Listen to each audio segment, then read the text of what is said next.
Hey, Indianapolis Motor Speedway fans, Doug Bowles here with you, standing on corner 14 of our road course just after the Verizon 200 finished here in 2023 for another episode of Behind the Bricks. We're already working to get ready in oval configuration for a test tomorrow.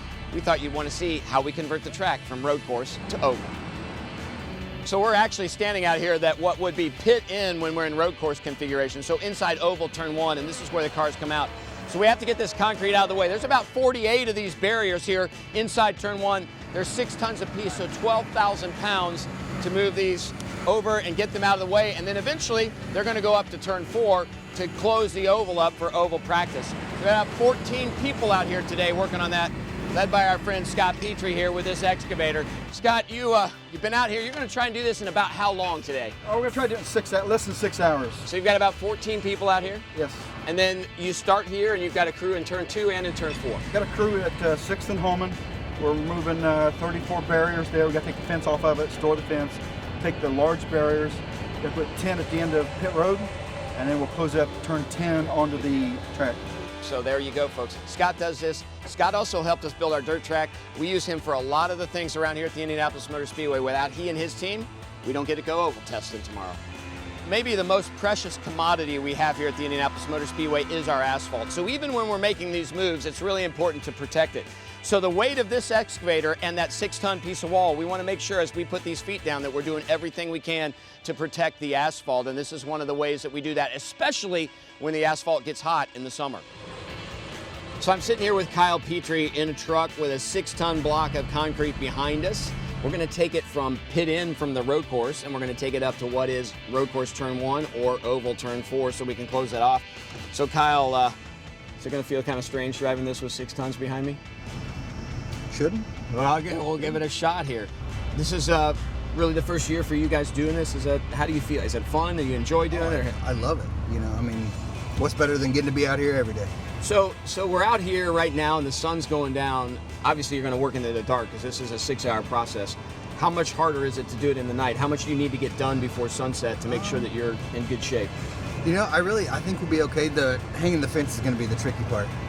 So the fence panels actually fit in these concrete blocks? Yes. And then those are hard to hang because they're just hard to get them lined up and... Yeah, just exactly. It's hard to get lined up. The poles want to lean in or out, and you just got to make sure everything's just right. I can definitely feel that's behind us. I can feel that pulling us out. So you get a chance to work out here. How fun is it to do what we're just about to do right now, across the yard of bricks? It never gets old. No matter how many times you come down the front stretch with that view of the pagoda and cross the yard of bricks, it puts butterflies in your stomach every single time. So I've always been told that find something you love and call it work. Absolutely. And this is kind of you and I both, right? Absolutely. Love this place, love the yard of bricks, and we get to call it work. Right. So Kyle Petrie and I just delivered the last 6-ton block of concrete that will close up oval turn 4. And you can see behind me, this was road course turn 1 today for the Verizon 200, but tomorrow for the oval test, these blocks will make sure we're in oval configuration. So it's not just the walls and the fence that we have to move. The lines when we're in road course, the painted lines are different for the road course than the oval. So as you can see right here, we're in the process of getting rid of these lines, so they have to spray paint them off. We'll bring some more water over here to make sure that all of this paint is off the surface, otherwise it'll dry.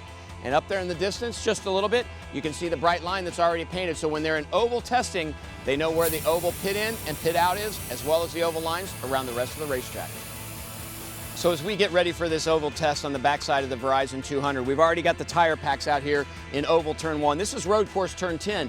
What happens here is you can't keep coming through the road course because of this tire pack. Now, when we go into full racing mode for the Indy 500, or if we go back to the oval for NASCAR, there'll actually be some of that wall that we've seen will be here and some fencing. A big enough hole right here just for rescue equipment to get out, and that would be putting us in full oval configuration. So we've given you an idea of what it takes. That takes about 15 hours. What we're doing tonight takes about 6.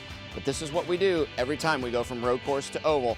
Hope you've enjoyed this little episode of Behind the Bricks and what it takes to take a 2.5-mile oval, turn it into a little under a 2.5-mile road course, or back again. The flexibility of this place, Carl Fisher's vision from 1909, pretty impressive.